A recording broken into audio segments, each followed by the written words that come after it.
रामनगर हे एक शांत सुंदर गाव. इथेच सेठ दुर्गादास आणि त्यांच्या पत्नी आशादेवी राहत होते. दोघेही सभ्य आणि समृद्ध जीवन जगत होते. दुर्गादास यांनी आपल्या प्रचंड मेहनतीने आणि बुद्धिमत्तेने प्रचंड संपत्ती कमावली होती. पण त्यांना एक दुःख होते, ते म्हणजे त्यांचा एकुलता एक मुलगा मोहन. मोहनला दारू आणि जुगार यांची इतकी सवय होती की तो रोज रात्री उशिरा घरी यायचा, तोही मद्यपान करून बेशुद्ध अवस्थेत. दुर्गादास आणि आशा यांची चिंता दिवसेंदिवस वाढत होती.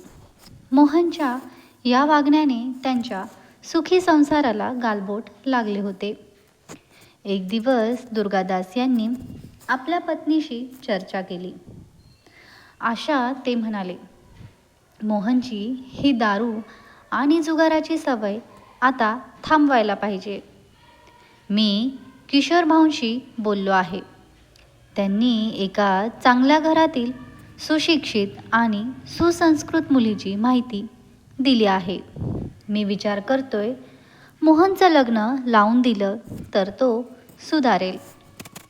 आशाने दुर्गादासच्या निर्णयाला पाठिंबा दिला.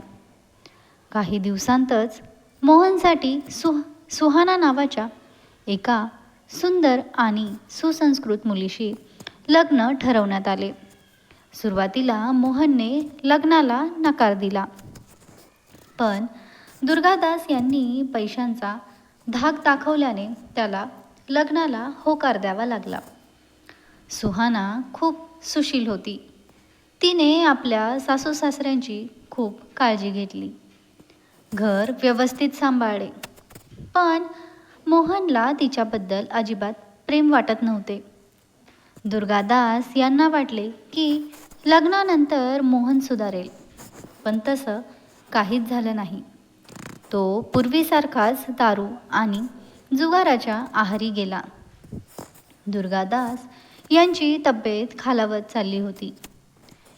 एक दिवस त्यांनी वकिलाला बोलावून घेतले आणि सगळी संपत्ती सुहाना आणि तिच्या भविष्यातील मुलांच्या नावावर करायचा निर्णय घेतला. मी मरण्यापूर्वी घर, संपत्ती आणि प्रतिष्ठा सुरक्षित ठेवायचं ठरवलं आहे. मोहनच्या वाईट सवयींमुळे हे सगळं उद्ध्वस्त होऊ द्यायचं नाही, त्यांनी आशाला सांगितलं. काही दिवसांतच दुर्गादास यांचे निधन झाले. सुहाना मात्र आपल्या सासू आशाचे चांगल्या प्रकारे पालनपोषण करत होती. ती कधीही आशाला दुःख होऊ देत नव्हती. मोहनला त्याच्या वडिलांच्या निर्णयाबद्दल राग होता. एक दिवस त्याने एका बारमध्ये एका डान्सर मुलीला पाहिलं, जिचा चेहरा अगदी सुहानासारखा होता.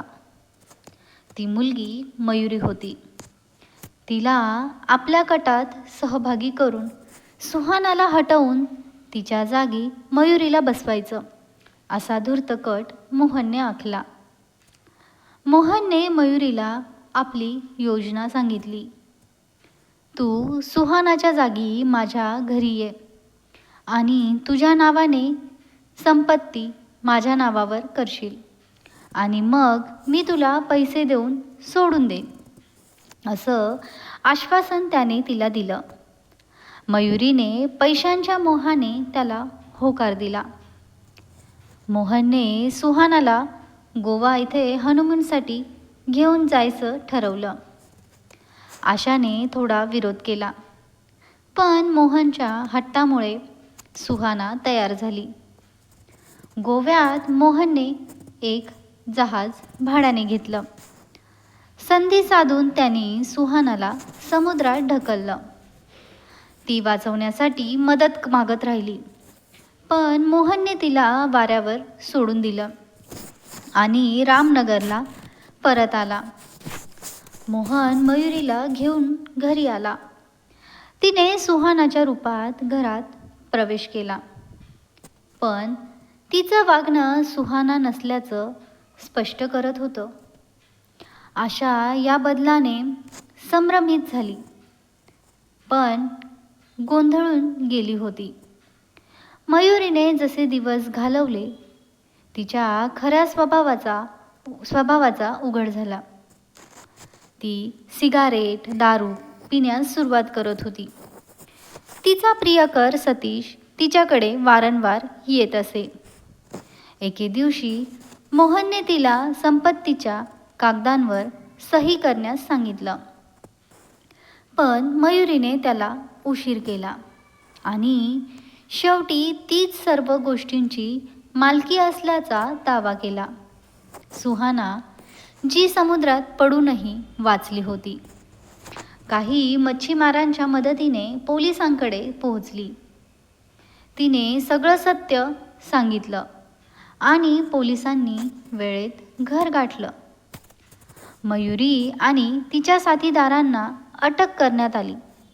सुहाना घरी परतली आणि सगळं सत्य उघडकीस आलं. मोहनला आपल्या वागण्याचा पश्चाताप झाला. त्याने सुहानाची माफी मागितली. सुहानाने त्याला माफ केलं आणि त्याला सुधारण्याची संधी दिली. या घटनेनंतर मोहनने स्वतःला बदलण्याचा निर्णय घेतला.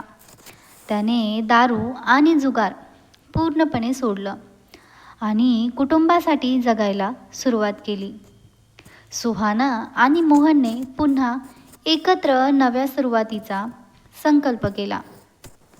मोह, वाईट सवयी आणि स्वार्थ माणसाचं आयुष्य उद्ध्वस्त करू शकतात, पण पश्चाताप आणि प्रेमाने आयुष्य पुन्हा सावरणं शक्य आहे. तर मित्रांनो, ही कथा तुम्हाला कशी वाटली कमेंट बॉक्समध्ये नक्कीच सांगा. आणि जर तुम्हाला कथा आवडली असेल तर कृपया लाईक करा आणि कल्पनेतील जीवनकथा या चॅनलला सबस्क्राईब करा. आम्ही तुमच्यासाठी अशाच नवनवीन कथा घेऊन येऊ. धन्यवाद.